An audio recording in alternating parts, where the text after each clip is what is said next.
The morning sun cast long shadows across the military training ground as Sarah Chen adjusted her rifle scope for the 13th time.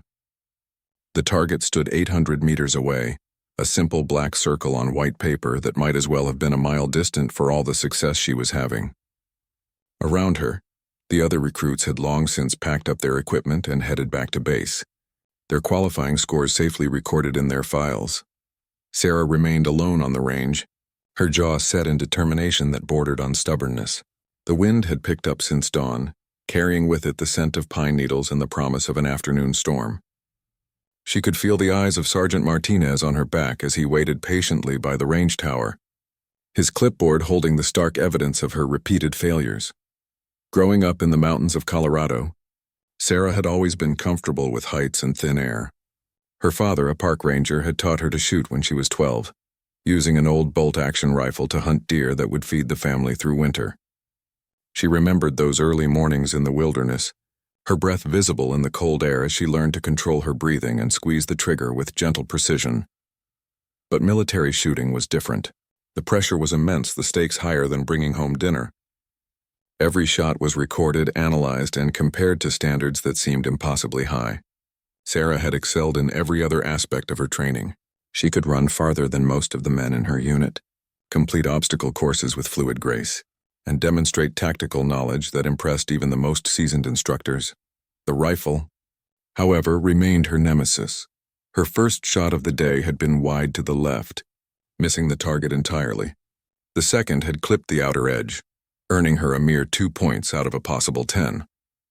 As the morning progressed, her shots seemed to grow more erratic rather than more precise. The harder she tried, the worse her performance became. Sarah closed her eyes and tried to remember her father's voice. "The mountain doesn't care about your hurry," he used to say. "It's been there for millions of years, and it'll be there long after you're gone. Respect its patience, and it will teach you what you need to know." She opened her eyes and looked beyond the target to the mountains that rose in the distance. Even from this lower elevation, she could see the snow-capped peaks that called to her like old friends. There was something about those heights that had always brought her peace, a clarity of thought that seemed impossible to achieve at sea level. The other recruits had struggled with the altitude during their mountain warfare training exercises. They had complained of headaches, shortness of breath, and difficulty concentrating as they climbed to higher elevations. Sarah, on the other hand, had felt increasingly comfortable the higher they went. At 8,000 feet, while others gasped for air, she found her breathing easier and her mind sharper. But here on this range, barely 3,000 feet above sea level, she felt trapped and confined. The air was too thick, too heavy with moisture and the pressure of expectation. Every breath felt labored, not from lack of oxygen but from an abundance of everything she was trying to escape. Sergeant Martinez finally approached, his boots crunching on the gravel. He was a patient man, toughened by years of training young soldiers, but even his tolerance had limits. Sarah had already used up her allotted ammunition for the day, and other units were scheduled to use the range that afternoon.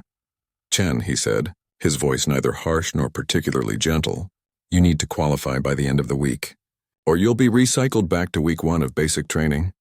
Sarah nodded, not trusting herself to speak. The thought of starting over, of admitting failure to her family and friends back home, was almost unbearable. She had joined the military to prove something to herself, to demonstrate that a quiet girl from a small, mountain town could succeed in a world that often valued noise over substance. Her childhood had been marked by a natural reserve that others often mistook for weakness. While her classmates shouted their answers in school, Sarah preferred to listen and observe. She absorbed information like a sponge, understanding complex concepts that others struggled with, but rarely volunteered to demonstrate her knowledge publicly. This quiet nature had followed her to basic training, where drill sergeants tried to break down what they saw as timidity. They didn't understand that her silence came not from fear but from a deep well of confidence that required no external validation. She knew her own strength, had tested it against mountain peaks and winter storms that would have broken others, but the rifle range exposed a vulnerability she hadn't expected. Here in front of observers with scores recorded and compared, her natural inclination toward privacy became a liability. The more attention focused on her shooting, the more her performance deteriorated. As evening approached and the range began to empty, Sarah found herself thinking about a story her grandmother had told her years ago. It was about a woman who lived alone high in the mountains, so far from civilization that seasons would pass without her seeing another human being. When hunters occasionally stumbled across her cabin, they would find her calm and self-sufficient, needing nothing from the outside world. Some people, her grandmother had said, are like high-altitude flowers. They bloom most beautifully where the air is thin and the world is quiet. Try to transplant them to lower ground and they wither. Standing there with her unused rifle, Sarah wondered if she was one of those flowers. Perhaps her struggles on this range weren't a sign of failure, but of being in the wrong environment. The thought both comforted and terrified her. If she was meant for higher ground, how could she prove it from here? The question would follow her back to the barracks that night, echoing in her mind as she cleaned her rifle and prepared for another day of challenges. Tomorrow would bring new opportunities, but also new pressures. Somewhere in the distance, the mountains waited, holding secrets she was only beginning to understand about herself and the kind of soldier she was meant to become. The next morning brought with it a gray sky heavy with the promise of rain. Sarah woke before Reveille, her mind already racing with strategies for the day ahead. She had spent most of the night thinking about her grandmother's words and the strange comfort she had always found in high places. During breakfast, she overheard a conversation between two instructors that made her pulse quicken. They were discussing an upcoming advanced training exercise scheduled for the following month, a high-altitude marksmanship course that would take place at a facility 4,000 meters above sea level. It was typically reserved for special forces candidates and those showing exceptional promise in mountain warfare. The problem was that Sarah needed to qualify on the standard range before she could even be considered for advanced training. The irony wasn't lost on her that the very environment where she suspected she might excel was locked behind a door she couldn't seem to open. That morning on the range, Sarah tried a different approach. Instead of fighting her natural instincts, she decided to embrace them. She closed her eyes and imagined herself back on her favorite hunting ground, a rocky outcrop at 10,000 feet where she and her father had spent countless hours tracking elk. The visualization helped, but only marginally. Her first 3 shots were closer to the target than yesterday's attempts, but still not good enough to qualify. She could feel the familiar frustration building, the tightness in her chest that came with public failure. During the lunch break, an unexpected visitor arrived at the base.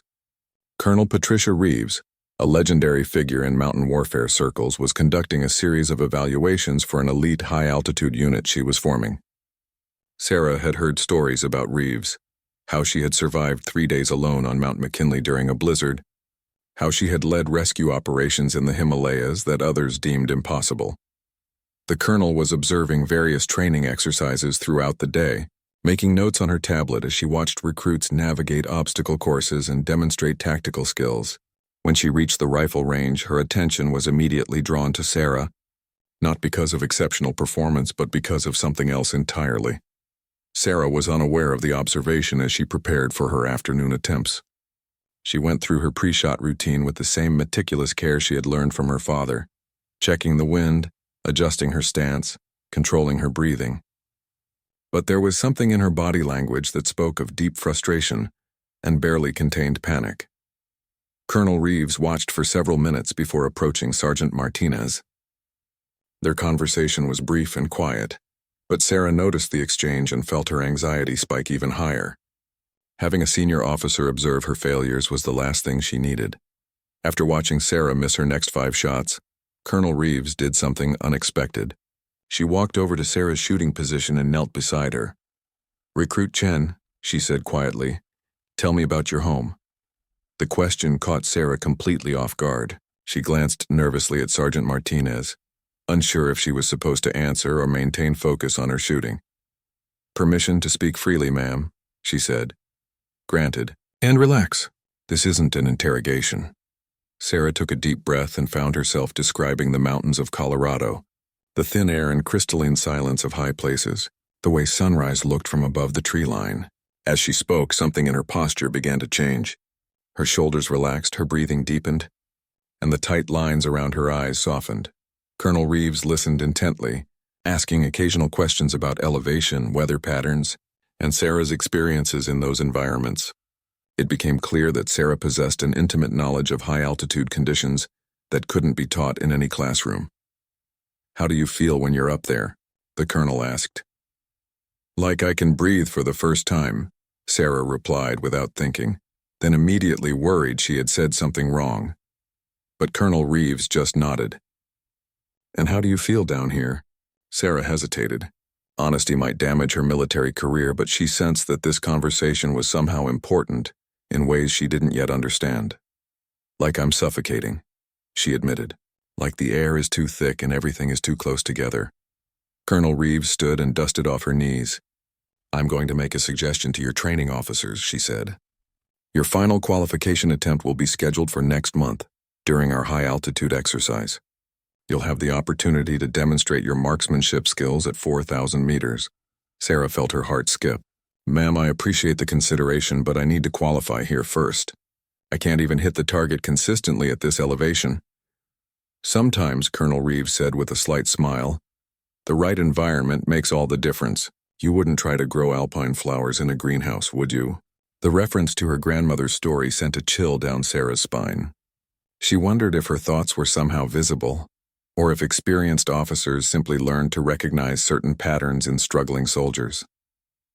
That evening, Sarah called her father from the base phone. She told him about the colonel's offer and her own doubts about accepting it. What if she failed at altitude too? What if her theory about high places was just wishful thinking? Her father listened patiently before responding. "Do you remember that elk you tracked for 3 days when you were 16? He asked. Sarah smiled at the memory. It had been a difficult hunt, following the animal higher and higher up the mountain until they were well above the tree line. Other hunters had given up, saying the elk had climbed too high to follow safely. "You didn't hesitate to follow that elk into thin air," her father continued. "You trusted your instincts then. Maybe it's time to trust them again." After the call, Sarah walked outside and looked up at the stars. They seemed dimmer here than they did in the mountains, washed out by the lights of the base and the thickness of the atmosphere.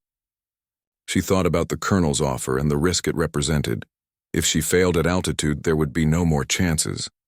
She would be recycled, possibly discharged, her military dreams over before they truly began. But if she succeeded, she might find herself on a path she had never imagined possible.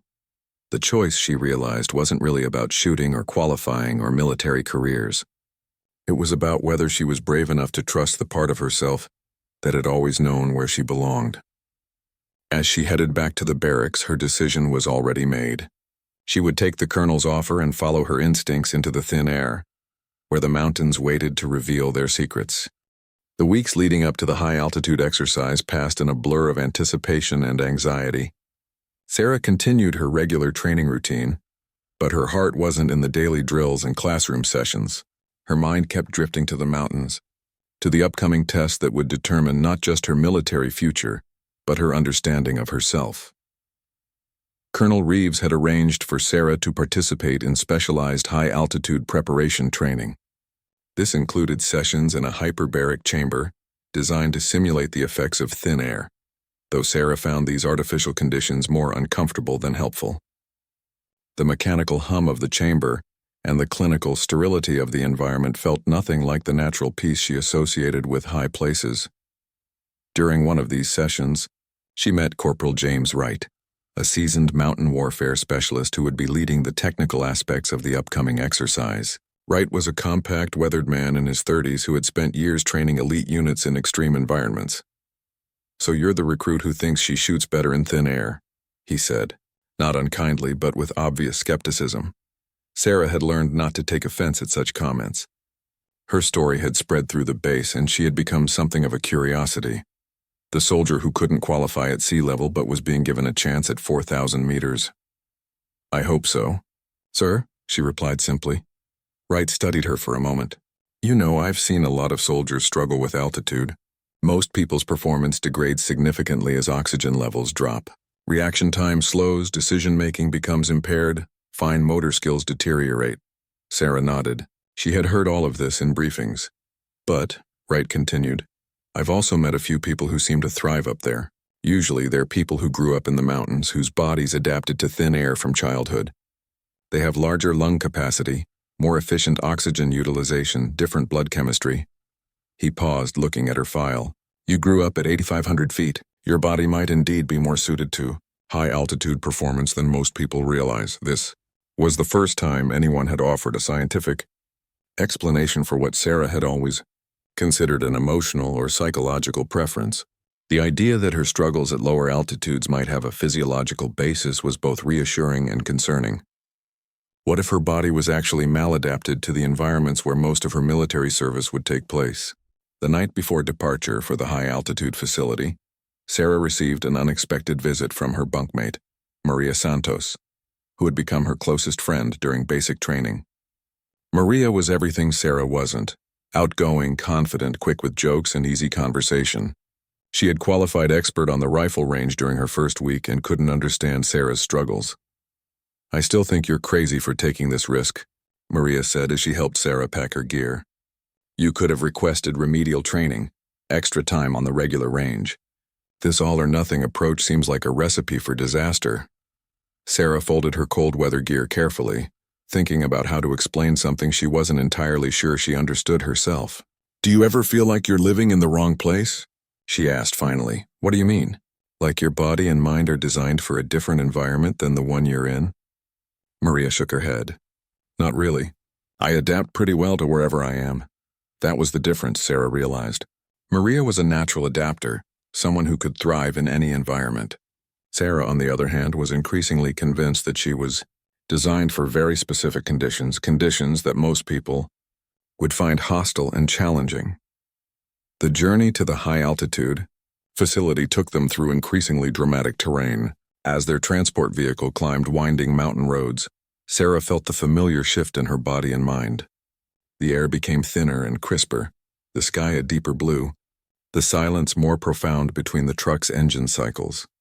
Other soldiers in the transport were beginning to show signs of altitude adjustment: mild headaches, deeper breathing, a general sluggishness that came with reduced oxygen levels. Sarah, however, felt increasingly alert and energized. It was as if she had been holding her breath for months and was finally able to breathe freely again. The facility itself was a marvel of engineering. Built into a mountainside at 4,000 meters above sea level, it consisted of several buildings connected by covered walkways, designed to allow for training in extreme conditions while providing shelter from the harsh weather common at that altitude. Upon arrival, the group underwent medical evaluations to ensure they were physically capable of performing at altitude. Sarah's results were remarkable. Her oxygen saturation levels were higher than most of the other soldiers. Her heart rate was steady, and she showed no signs of altitude stress. "Have you been taking anything to help with altitude adjustment?" the medic asked, reviewing her numbers. "No, sir. I feel fine." The medic looked puzzled. "These readings suggest you're more comfortable at this altitude than you were at sea level. That's highly unusual." That evening, as the group settled into their quarters, Sarah stepped outside to look at the stars. The difference was breathtaking. Here, with no light pollution and thin atmosphere, the night sky was a brilliant tapestry of stars that seemed close enough to touch. She could see the Milky Way stretching across the heavens like a river of light. She thought about her grandmother's stories, about the woman who lived alone in the high mountains and bloomed where others would wither. For the first time since joining the military, Sarah felt like she was exactly where she belonged. The shooting range at this facility was unlike anything she had experienced before. It was carved into the mountainside, with targets placed at various distances across a natural valley.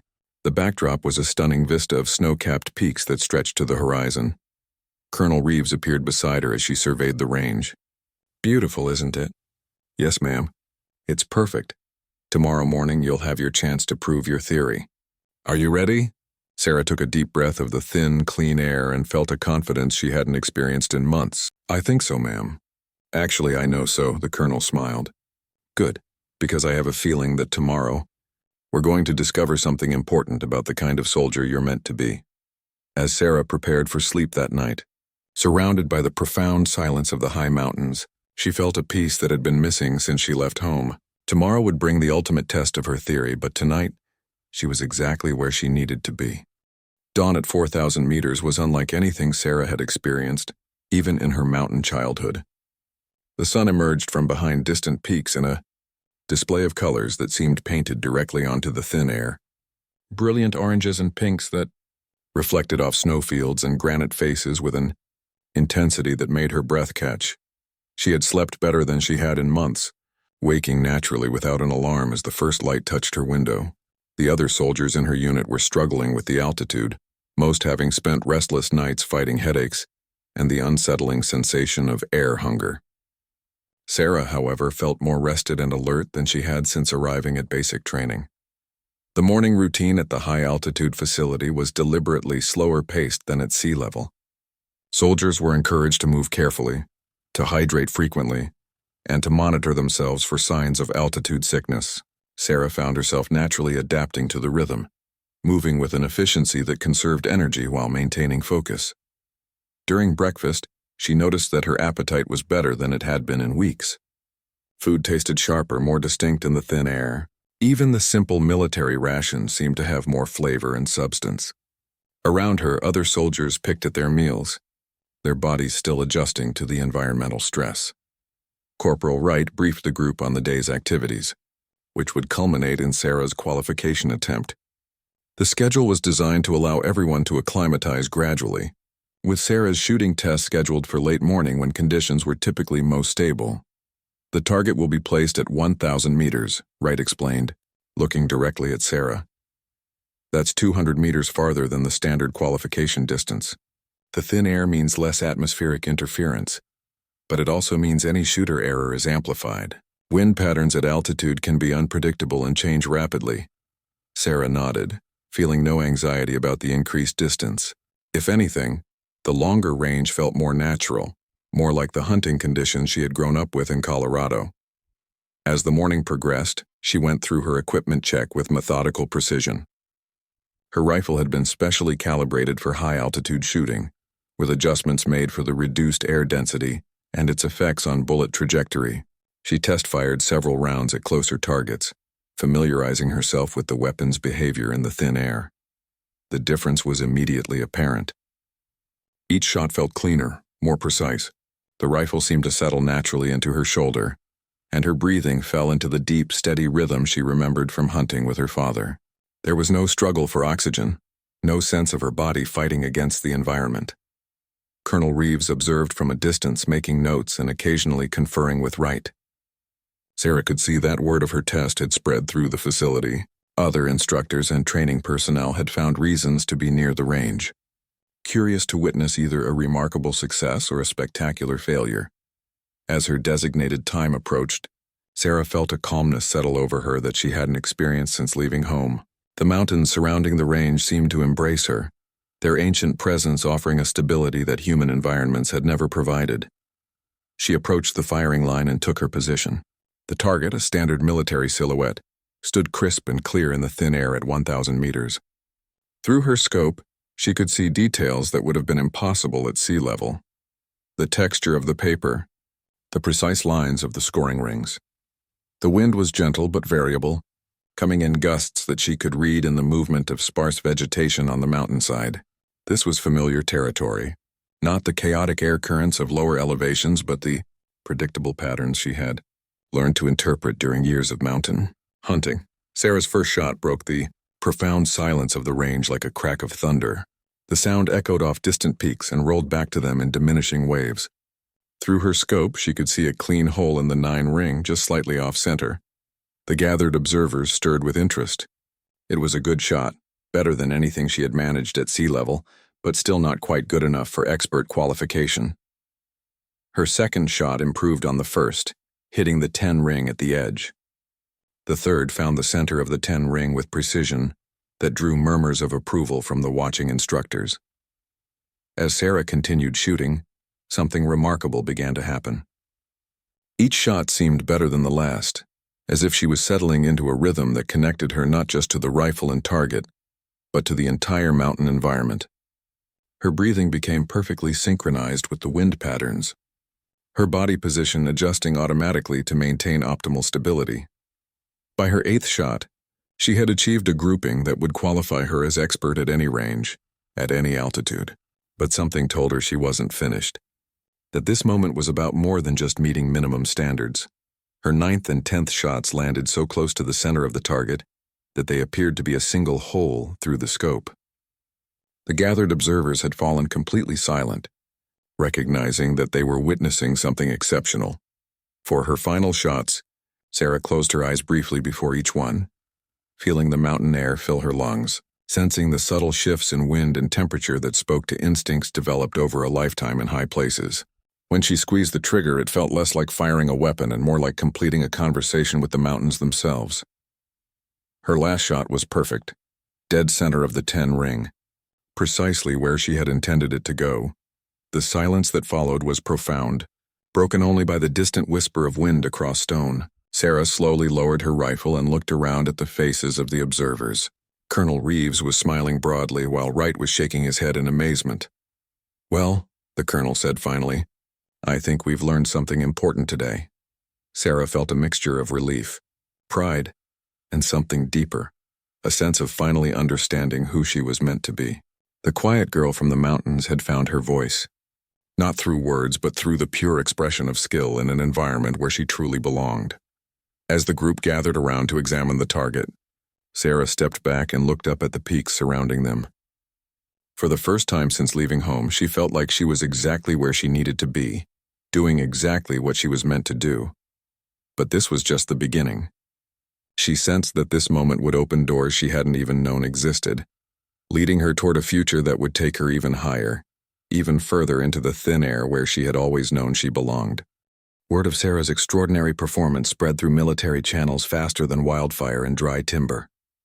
Within hours of her perfect shooting demonstration, she found herself in Colonel Reeves's temporary office, a small room carved into the mountainside facility with windows that looked out over the dramatic alpine landscape.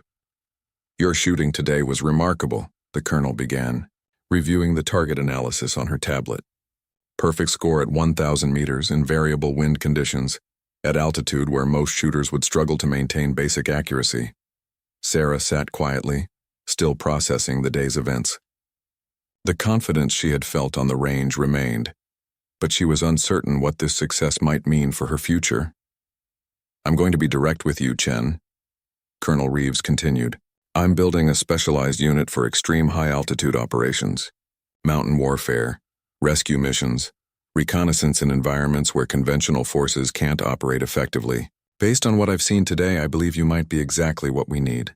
The offer was both thrilling and terrifying. Sarah had hoped for success, but she hadn't anticipated how dramatically it might change her military trajectory. "What kind of operations, ma'am?" "The kind that take place above 3,500 meters, where the air is thin and the weather is unforgiving. Places where most soldiers can barely function, let alone perform precise technical tasks." Colonel Reeves pulled up a map on her tablet, showing mountain ranges across various global regions. High-altitude rescue missions for downed aircraft, reconnaissance in mountainous border regions, special operations in terrain that provides natural barriers against conventional forces. Sarah studied the map, recognizing some of the mountain systems from her geography studies. Many were in regions where political tensions ran high, where the ability to operate effectively at extreme altitude could provide significant strategic advantages. "The training would be intensive," the colonel continued. "Specialized mountain warfare techniques, advanced marksmanship in extreme conditions, survival skills for environments that kill unprepared personnel within hours. Are you interested?" Before Sarah could answer, Corporal Wright entered with a message that would add unexpected urgency to their conversation. A real-world situation was developing that would test not just Sarah's shooting skills, but her ability to perform under pressure in the exact conditions they had been discussing. A civilian research team had become stranded at 4,200 meters on a nearby peak after an avalanche blocked their descent route. Weather conditions were deteriorating rapidly, with a major storm system moving in that would make helicopter rescue impossible for at least 72 hours. The research team included a critically injured geologist who needed immediate medical evacuation. "We need someone who can operate effectively at that altitude to establish a secure route for evacuation," Wright explained. "The terrain is too technical for standard rescue teams and the weather window is closing fast." Colonel Reeves looked at Sarah meaningfully. "This is the kind of situation our high-altitude unit would typically handle. But right now you're the best qualified person we have available." Sarah felt her pulse quicken, but not with fear. The description of the mission, high altitude, technical terrain, time pressure, sounded exactly like the kind of challenge she had always been drawn to. What would my role be? Primary marksman for the rescue team, Wright explained. You'd need to establish overwatch positions to secure the evacuation route. The terrain includes sections where a single sniper could provide protection for the entire operation. But it requires precise shooting at extreme range in difficult conditions. Within 2 hours, Sarah found herself gearing up for her first real-world mission. The equipment was unlike anything she had used in training. Specialized cold-weather clothing, advanced optics designed for high-altitude operations, and a rifle system calibrated for the specific atmospheric conditions they would encounter. The rescue team was small and highly specialized. Besides Sarah, it included 2 mountain rescue specialists, a combat medic trained in high-altitude medicine, and Wright as team leader. Each member had extensive experience in extreme environments, and Sarah was acutely aware that she was the rookie in a group of seasoned professionals.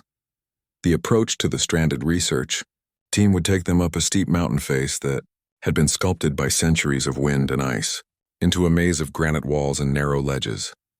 The rescue site was visible from their starting point, a tiny cluster of tents perched on a ledge that looked impossibly small and precarious from below. As they began their ascent, Sarah felt the familiar surge of energy that came with gaining altitude.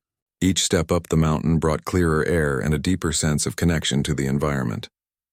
Around her, the other team members moved with professional efficiency, but she could see that even these experienced operators were working harder to maintain their performance as the oxygen levels dropped.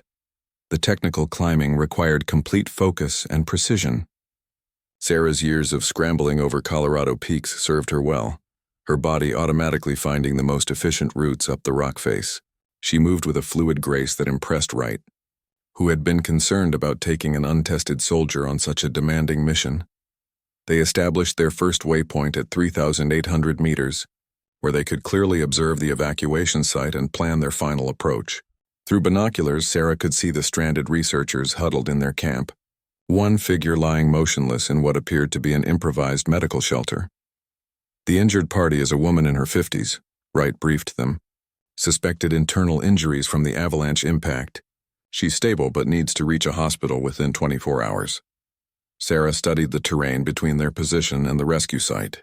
The route was exposed with several sections where anyone moving would be completely vulnerable to rockfall or weather. Her role would be to position herself where she could provide cover for the rescue team as they established the evacuation system. There, she said, pointing to a rocky outcrop about 200 meters above and to the side of the rescue site. From that position, I could cover the entire approach route and have clear sight lines in all directions. Wright studied the position through binoculars. It's a difficult climb to reach that spot, and you'd be completely exposed to the weather. But it's the right position, Sarah replied with quiet confidence.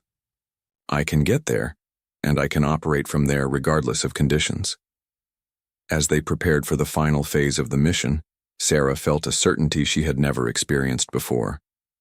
This was what she had been training for without knowing it.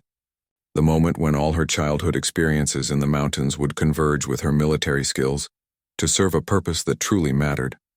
The rescue would begin at dawn, when visibility would be optimal, and before the afternoon storms typically developed at this altitude. Sarah would need to reach her overwatch position in darkness, moving by starlight and instinct up terrain that challenged even experienced climbers. But as she checked her equipment one final time, she felt no anxiety about the challenge ahead.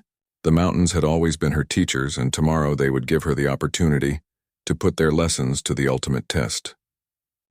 The pre-dawn darkness at 4,000 meters was absolute, a blackness so complete that Sarah navigated more by feel than sight as she made her way up the treacherous rock face to her overwatch position.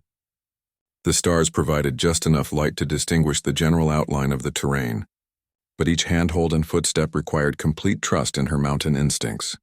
She moved with the steady, methodical pace her father had taught her years ago during night hunts in Colorado.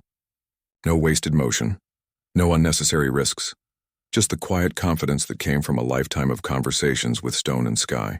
Behind her, she could hear the distant sounds of the rescue team preparing their equipment.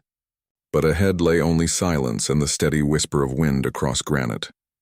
The climb to her chosen position took nearly 2 hours, each meter gained bringing her closer to the thin air where she felt most alive. At 4,200 meters, her breathing was deep and steady, while most people would have been gasping. The cold was intense but manageable. Her body adapted to conditions that would have been debilitating for someone raised at sea level. As she reached the rocky outcrop that would serve as her shooting platform, the first hints of dawn began to touch the eastern peaks. Sarah quickly established her position, arranging her equipment with the meticulous care that had become second nature. Her rifle settled into the natural rest provided by the rocks as if it had been designed for this exact spot. Through her scope, she could clearly see the rescue site 800 meters below, and to her right. The stranded research team was beginning to stir in their camp, small figures moving around their tents as they prepared for what they hoped would be their extraction. The injured geologist remained motionless in the medical shelter, a reminder of how critical timing would be for this mission. Sarah's radio crackled with Wright's voice. "Overwatch, this is base. Do you have eyes on the target area?" "Affirmative," she replied quietly. "Clear visibility, no movement outside the research camp. Weather conditions stable. Copy that. Beginning approach in 15 minutes. Maintain observation and report any changes." As the rescue team began their final ascent to the stranded researchers, Sarah settled into the profound focus that high-altitude shooting required. The world narrowed to her scope, her breathing, and the subtle environmental factors that could affect a shot at this distance and elevation. The wind patterns at this altitude were complex, but predictable, following the natural channels carved by the mountain topography. Sarah read them like a language she had been studying all her life, making tiny adjustments to her position to account for the effects of air currents on bullet trajectory. 20 minutes into the rescue operation, her vigilance was rewarded. Movement on a ridgeline 200 meters away caught her attention, a small rockfall that seemed too regular to be natural. Through her scope, she could make out what appeared to be a human figure moving along the skyline. "Base, this is Overwatch. I have possible movement on the northern ridge, approximately 1,200 meters from your position." Wright's voice came back immediately. "Can you confirm?" Sarah adjusted her scope's magnification and studied the distant ridge carefully. What she saw made her blood run cold. 2 figures in winter camouflage were moving systematically along the ridgeline, and one of them carried what appeared to be a rifle with a large scope. "Base, confirmed. 2 individuals armed, moving to establish position overlooking your route. They appear to be setting up for long-range engagement." The implications were immediately clear to everyone on the team. This rescue mission had attracted unwanted attention from hostile forces, who saw an opportunity to target military personnel operating in exposed terrain. "Overwatch. Can you engage if necessary?" Sarah calculated distances and angles rapidly. The hostile position was at extreme range, over 2,200 meters away and at a slightly higher elevation. The shot would require accounting for wind drift, bullet drop, and the effects of thin air on ballistics. It was exactly the kind of challenge that had seemed impossible at sea level, but felt manageable in this environment. "Affirmative. I have a clear shot if needed." The situation developed rapidly. The hostile shooters had chosen their position well, with cover that would make them difficult targets for conventional forces. But Sarah's elevated position gave her an angle that exposed them while keeping her hidden among the rocks. She watched through her scope as one of the figures began setting up a rifle system, clearly preparing to engage the rescue team. The range was extreme, the target small, and the consequences of missing would put the entire mission at risk. "Overwatch, the rescue team is exposed and vulnerable. Take the shot." Sarah's breathing slowed to the rhythm she had learned in countless hours of practice with her father. The rifle became an extension of her body, the scope an extension of her vision. At this altitude, in this environment, she felt a connection to the weapon and target that transcended technical skill. The first shot broke the mountain silence like a thunderclap. At 200 meters, the bullet took nearly 2 seconds to reach its target, time enough for Sarah to track its path through the scope and see it impact exactly where she had aimed. The hostile shooter dropped immediately, his weapon tumbling down the rocky slope. His companion frantically searched for the source of the shot, but Sarah's position was invisible from his angle. Her second shot, taken 30 seconds later, ended the threat permanently. "Base, targets neutralized. You're clear to continue the evacuation." The rest of the rescue operation proceeded smoothly. The injured geologist was successfully evacuated, the research team was brought to safety, and Sarah's overwatch position proved crucial in securing the entire operation. As the team made their way back down the mountain, Wright approached Sarah with something approaching awe in his expression. "Those were impossible shots," he said simply. 1,200 meters in variable wind at altitude. "I've never seen anything like it." Sarah shouldered her rifle and looked up at the peaks surrounding them. "It wasn't impossible," she replied quietly. "It was just the right place for the right person." 3 months later, Sarah stood in Colonel Reeves's permanent office, wearing the insignia of her new specialized unit. The quiet girl from Colorado had found her voice in the thin air of high places, and that voice spoke with deadly precision when protecting others was at stake. "Welcome to High Altitude Response Team," the colonel said, shaking her hand. "I have a feeling the mountains have been waiting for you to find your way home." Outside the window, snow-covered peaks stretched to the horizon, and Sarah knew she was exactly where she belonged. The 13 misses at sea level had led her to this moment, to this place where whispered confidence at 4,000 meters could save lives and serve a purpose greater than herself. The mountains had taught her their most important lesson. Sometimes you have to climb higher to discover who you're meant to be.